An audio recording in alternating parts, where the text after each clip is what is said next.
All right, welcome back to the Chad Hasty Show on News Talk 95.1 FM and 790 AM KFYO. Appreciate you tuning in. We take a break from talking about all the national issues that have been going on. We focus on Lubbock County, and in studio with me this morning, glad to have both of these gentlemen in studio. We have Lubbock County Commissioner Bill McCay in studio, along with Lubbock County Commissioner Jason Corley. Gentlemen, welcome to the show. Thank you. Well, thanks for having me. Absolutely. Glad to have both of y'all in studio. And the reason why I wanted to have both of you in studio is obviously with this whole budget issue, and I guess you could call it controversy. It seems like it's a little bit of a controversy with Commissioner Corley, with you and Chad C. not showing up the other day. It seemed like to me, reading through the media reports, Commissioner McCay, you and Commissioner Flores and County Judge Curtis Pierce, y'all weren't too happy with what went down earlier this week. Before we get into all the disagreements, or how many disagreements there may be, first, Commissioner Corley, why did y'all stay away from the vote? And then we're going to get to you, Commissioner McCay, as to why you think they should have been there. So we'll start off with you, Jason. Why did y'all not show up? Oh, complete lack of trust. One of the things from the get-go is that we've been pushed and told that we've had to have that we have to go with a flat rate, and that's just not the case. Why are we pushing for a flat rate right off the bat? I mean, let's work through the budget, work through the numbers, and then we can see, what does that tax rate need to look like? Lack of trust in who? What's that? Is it everybody else on the commissioner's court? Is there one or two people? Who do you not trust? Well, to be honest with you, I talked with the judge and had him tell me one thing and then tell me something else. Do we have a fund balance problem? Well, I see where Curtis had stated that there's no fund balance, that there's a fund balance problem. And then have him tell me, no, there's no fund balance problem. And we keep going back and forth on this. Well, do we have a problem or not? I had the auditor in a work session tell us, hey, there's a fund balance problem. And then get told, no, there's no fund balance problem the next day. Well, which is it? You have said in the past that I guess you were in a work session, that there was an agreement to vote on the effective tax rate, and then you got information later that said that the vote would not be on the effective tax rate. Am I right or am I wrong? That's right. So we all agreed in a work session, and that's on the website. You can go start about the 1 hour mark. You could see where everyone agreed, hey, we can do the effective rate. We can fund all the things that we need for Lubbock County, and we can do that. All right, everybody agreed to that. That's what we instructed the auditor to do, was go ahead, prepare a budget that stated that we are reflecting the effective rate. And the budget we got back, the numbers still show the flat rate, which is a tax increase. So, well, what is this? And then talk to our auditor, and she tells me that, oh, well, you'll just have to amend from the dais. Wait, what? Why? She said, well, there wasn't time to prepare it. Well, wait a minute. We finished this Thursday, and you've got to file this at 5 the next day. Well, why not? I mean, why can't we do this? We've been talking about this from the get-go. Commissioner McCay, your reaction? Well, the budget that we had all agreed upon could be funded with the effective tax rate, and we came to that conclusion late Thursday afternoon, August 29th, that we could fund the budget that we needed with the effective tax rate. But those changes that we made that day and the 2 days prior, all of those changes could not be input into the system, entered into the budget in time to file it with the county clerk. State law says that we have to file it with the county clerk that Friday afternoon, August 30th. And so those changes could not be made, and so there would be addendums that would be presented in front of the budget, and they could work on that the following week, which is what they did. And so the budget that we have now is that same budget, which reflected the current rate, which is the rate the court voted to consider, proposed. The court voted August 12th, 5-0, to propose the current rate, just in case we couldn't get to the effective rate. So we had to go ahead and plan public hearings. And so we were all working towards the effective rate. That was our goal. And we were able to achieve that goal that Thursday afternoon, August 29th. She couldn't input all of those changes and all of those numbers overnight. She began working on them the following week and able to enter all of those changes. And so what we had in court September 9th was the resolution to adopt the effective rate. That was agenda item number 20, to adopt the effective rate. There is specific language that has to be read, so they passed out before court the exact words that we've got to say. Motion to adopt the FY20 Lubbock County budget as amended from that August 29th work session, amended the following week to include lowering the tax rate to the effective rate. And so that language was prepared to be read September the 9th. And then as well as a resolution that we would sign, each member of court would sign adopting the effective rate. So that was the plan, and no plans. I mean, we were surprised, like, well, that's the plan. And then we couldn't adopt the rate because there has to be at least 4 members. So if let's say you would have had 4 members at the September 9th meeting, where the effective tax rate would have been voted on, would there had to have been any amendments or any proposals or anything made on that day to get down to the effective tax rate? This document would have had to have been retyped. I mean that it would have been like, are you kidding me? No, this is what we have on the agenda. This is what has been printed, ready to be signed and filed. And so this is the documents that we are adopting the effective tax rate. We agreed to that August 29th. And so that's the direction that we're going. I mean, there were no issues. There was no, oh my gosh, I'm glad gee whiz, maybe no. I didn't speak to any member of court about this. It was a done deal. So, September 9th, the documents were prepared to adopt the effective tax rate. So back to what Bill was saying about there wasn't time. We've got an auditor's office. I mean, it's not just one person in there pecking away at a keyboard. I mean, we have an entire office to prepare this stuff. So not 24 hours being too long to do that, not being enough time, I don't think so. I mean, also, you can amend that budget from the dais, which is exactly what Jackie told me you'll have to do. Well, you'll just have to amend it from the dais. So that's the auditor. There's 12 pages of adjustments, and so none of those were read off. Curtis didn't have to read any of those off. That's what the language says. We're going to accept this to adopt this budget that was amended. And if you can print that off, can't you print something else off to read as well? I mean, it's pretty cut and dry. You just go in and plug in the information. We had that budget before court. We had the budget that had been filed plus. The budget that we filed reflected the budget that had been filed is the one that reflected the flat rate, not the effective rate. And then because that's the rate the court voted, that was the proposed rate that we all voted August 12th, proposed the current rate. And then we all agreed that we were going to adopt the effective rate. But the work session is not a court. There was plenty of time to do that. The work session, we couldn't take a vote that Thursday afternoon. It was a work session. And so the work session spelled out, okay, here's the direction we're going to go.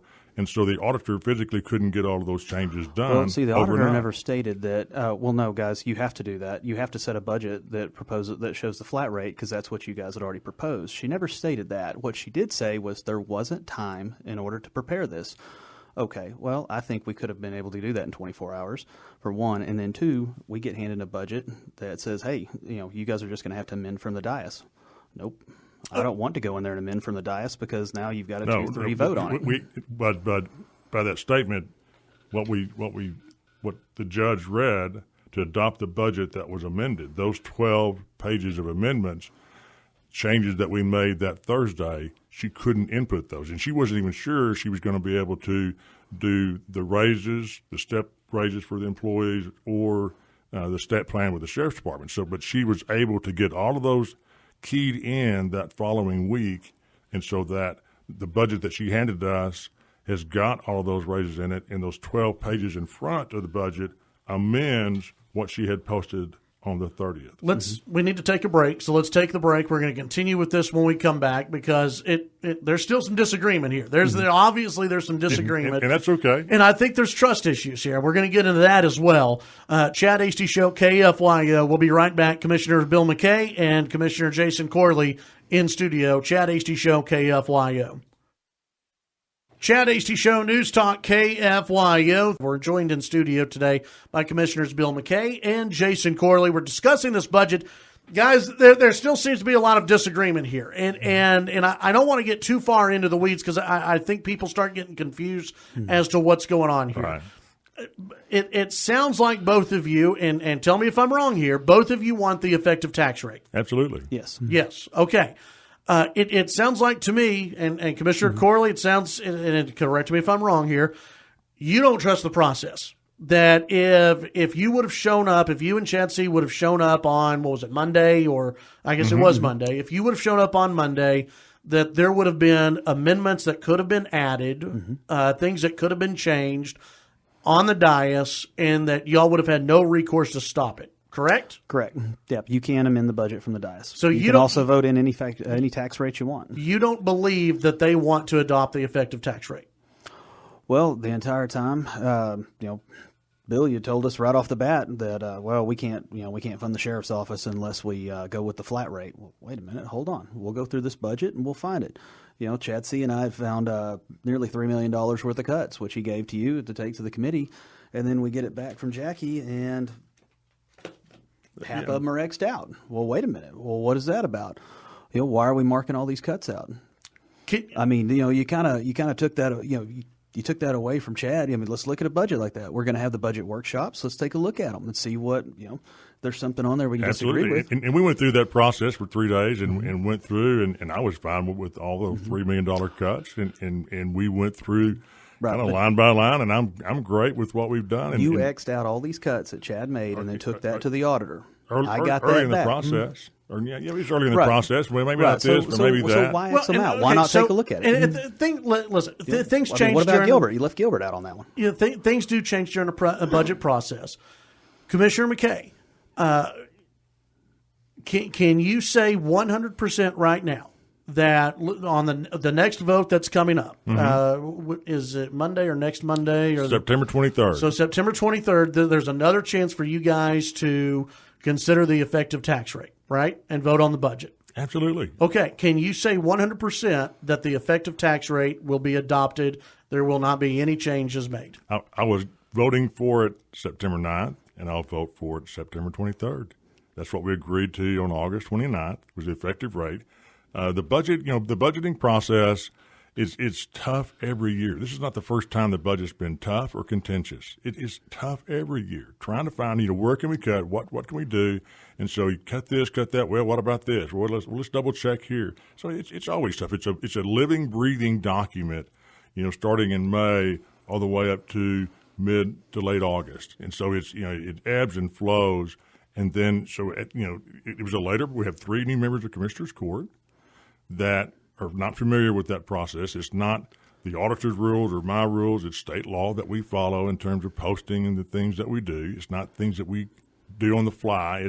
We follow state law. We have to read exactly what the statute says we have to read. Sure. Those documents were prepared for September 9th, dated September 9th, a resolution adopting the effective tax rate, ready for the court to adopt it. After court, then this would have been played outside our offices for us to sign. So let me ask you this, because I don't want to run out of time here.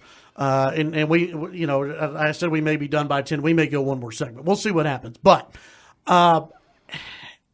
why, if you're going to adopt the effective tax rate no matter what, why not just say, okay, because you were upset that Jason Corley and Chad C did not show up for the vote. Well, personally, but just in terms of the challenges that it presents us with in this business, the county business, in getting purchase orders ready, because we approved a budget that reflects the effective tax rate. But if it's going to be adopted no matter what, but in terms of, we've got to have that effective rate adopted in order to begin issuing POs, and we get contracts that begin October 1st, and so the time.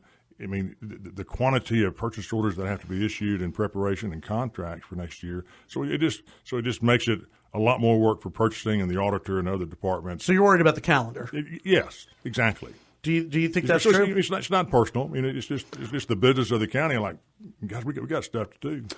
I'm not the slightest bit worried about the calendar, and I'll tell you why. If Chad and I didn't show up and we don't show up to the second meeting, then automatically the effective rate rolls in. Well, if you're planning on an effective rate budget, then you can go ahead and tell those departments to go ahead and do that stuff because you know you're getting an effective rate budget. We have one more break that we have to take. When we come back, we'll continue the discussion. Chad Hasty Show, KFYO. Chad Hasty Show, KFYO. All right, we're going to go at least one more segment into the next hour, folks, because this is going to be a very short segment.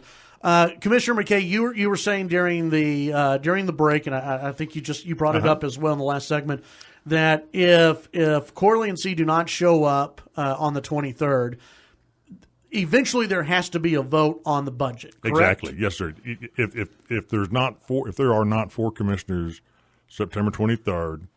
And then the state statute says before October 5th, so starting from October 1st to October 5th, somewhere in there has to be a ratification of the effective rate. Because, yes, if we don't have four members on the 23rd, then the county will take the lower of the effective rate or the current rate. Right. And the effective rate is about a cent lower, so we would be adopting the effective rate, but it's got to be ratified by a vote of at least four members present before October 5th. And if that doesn't happen, then it gets really weird and complicated on how we get a resolution to the appraisal district, because that's what we're voting on is this resolution. It's to give the appraisal district, here is the number we have to use, the effective rate. We got 40 seconds. Does that sound right? If you don't have the vote on the 23rd, then you're getting the effective rate. And weird. But do y'all show up to meetings after that to ratify? Yeah, of course. Okay. Mm-hmm. All right. When we come back, we're going to do one more segment. At least one more segment on this issue with Commissioners Bill McCay and Jason Corley here on the Chad Hasty Show, KFYO. We'll be right back. Welcome back to the Chad Hasty Show. One more segment that we have with Commissioners Bill McCay and Jason Corley here in studio, trying to get to the bottom of this this budget conundrum, controversy, whatever you may want to call it. We'll try to get to the bottom of it in this segment of the program. I don't know if we're any bit closer. Maybe we are, maybe we're not. But we do thank both of y'all for hanging around for one more segment.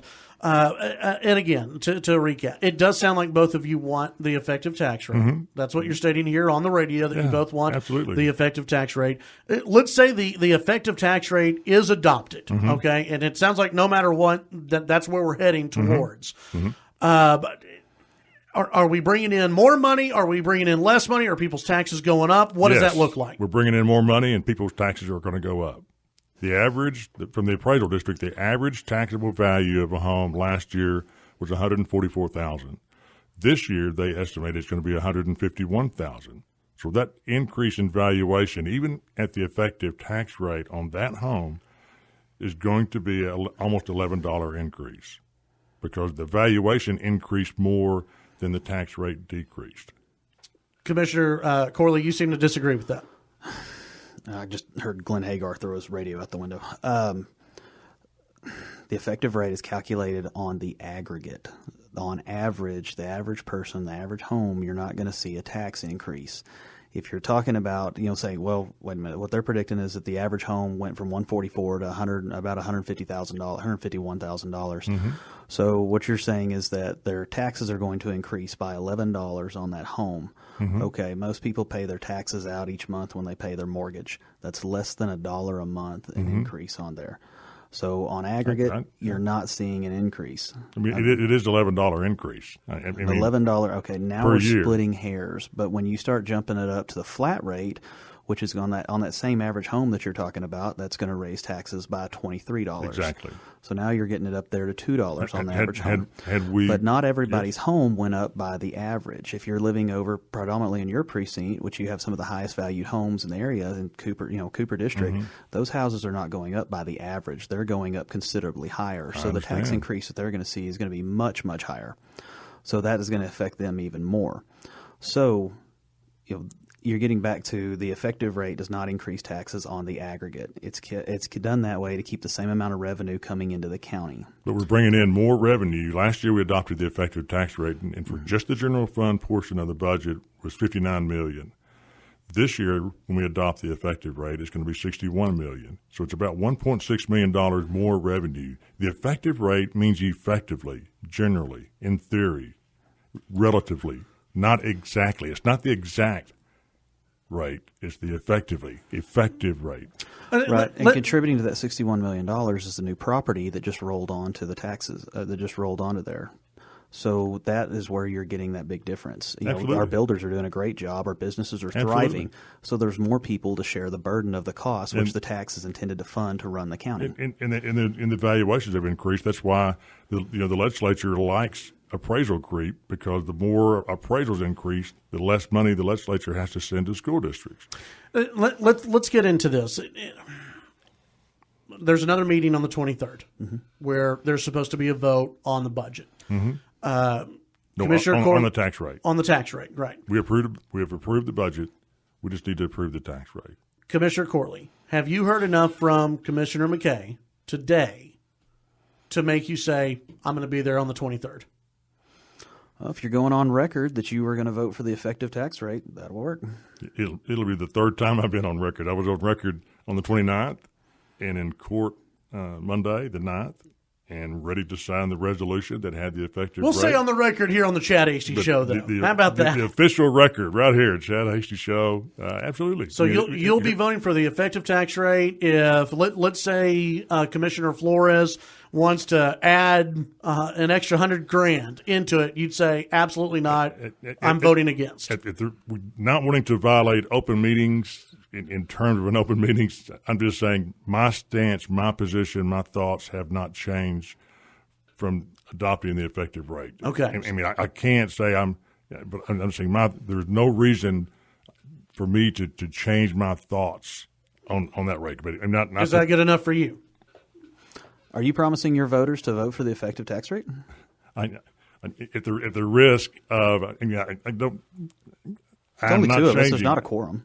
I am not changing my stance on the effective rate. We approved a budget that is funded by the effective tax rate. We can't adopt any other rate. I mean, that's the only rate that we can adopt because that's the budget that we want to adopt. We've already approved. So there's nothing that can change my mind. Right. From what we said August 29th and what we were going to do September 9th. So. Okay. So yes or no from you on the 23rd, Commissioner Corley.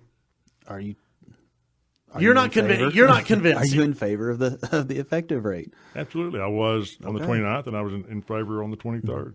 Okay. I mean on the 9th, on August 29th and September 9th. Absolutely. All right. So he says yes. What do you say? Well, I'm going to guarantee my voters the effective rate. Okay. So, but you're not saying whether or not you'll show up on the 23rd. Well, we'll see when we get there. Okay, we'll see when we get there. Stay tuned in. Okay, stay tuned. And by the way, we are live, and you can watch Commissioner's Court live stream, Commissioner's Court from our website. Right. Okay. I want to ask you, Commissioner McCay, because you said earlier that this isn't personal, that this this disagreement's not personal. You told the Lubbock Avalanche Journal, and this is where I get that you seemed a little bit upset about this whole thing. And I want you two to talk about this right now. You told, I believe it was Matt Dotre over at the AJ, you said, quote, maybe this reflects on individuals on when individuals run for office and think it's a part-time job. And I think today we see it's a full-time job. Only working at it part-time, maybe they're not here enough to understand how tax rates and the budget works. What do you mean by that? Just what it said. I mean, do you believe that they're not showing up enough to at work? I see Chad in the office, and I think being a county commissioner and you in office, it is a different world. I mean, county government, we're an extension of the state, and it's complicated, and it takes time to fully understand like all the different processes that we go through in passing the budget, and it takes a lot of time and to see and understand and to work through that, and so. Over time, these guys are going to begin to get more and more familiar with it and understand it after we get through this budget cycle. Next budget cycle, they're going to go, oh, okay, that's why we did that last year. That's what we got to do. That's why we have to do it. And so it's a complicated. State government dictates what counties can do. We can only do what state law says. The cities can do anything as long as it's not illegal, in a sense. Counties can only do what the state law says, and it's very clear. The legislature has spent a lot of time, almost micromanaging the things we do to set a tax rate, and it's going to be even more challenging in the future. And I think everyone understands that there's a learning curve to any elected position that's out there. That once you get there, you open up the books and go, oh my goodness, there's a lot to learn. There's learning on the job. In this business or any business, anything at all. But that quote. That tells me that you don't believe that they knew what they were talking about on the tax rate, and you don't believe that they're showing up enough or that they're treating it as a part-time job. Is that right? I mean, I'm in the office all day, every day, and I know they're working. I'm sure they're out in their precincts doing stuff. But in terms of being in the office, and looking through and working through the stuff that we have and that we work on, they're not there as often. So, but I'm sure that. I'm sure they're busy out doing stuff. I don't know.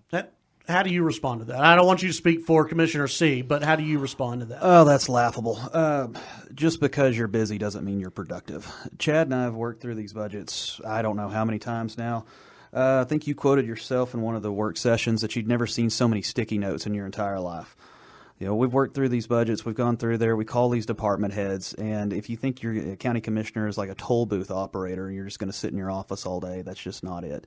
If I'm not in my office, I'm over there talking with department heads. I don't expect them to come see me. I go see them. They're busy. They got things to do. I'll work myself into their schedule. I don't mind tearing through all these things, calling up, going out to my fire departments, talking to them. Hey, what's going on? Where are we at? How has this process been working? What works? What doesn't work? What would you like to see changed? All these budget cuts that we came up with, this was not just throwing darts at the wall and picking random numbers. This was hours upon hours of work. Not necessarily all between 8 to 5, but a lot of those into the night of calling department heads up, going through and saying, okay, exactly what is this? How exactly does this work? Educate me. You can ask any of our department heads. When I go to them to ask a question, I usually go in there and always open-handed and say, okay, look, talk slow. Use small words, write it out in Crayola. I'm going to sit here and try not to eat the Crayolas. Educate me. I'm willing to walk in there and bear my ignorance. Say, okay, help me out here. Get me laced up on this. How does this work? Okay, so we're wrapping up the interview. It still sounds like there's a lot of distrust. Would you agree with that, Commissioner McCay?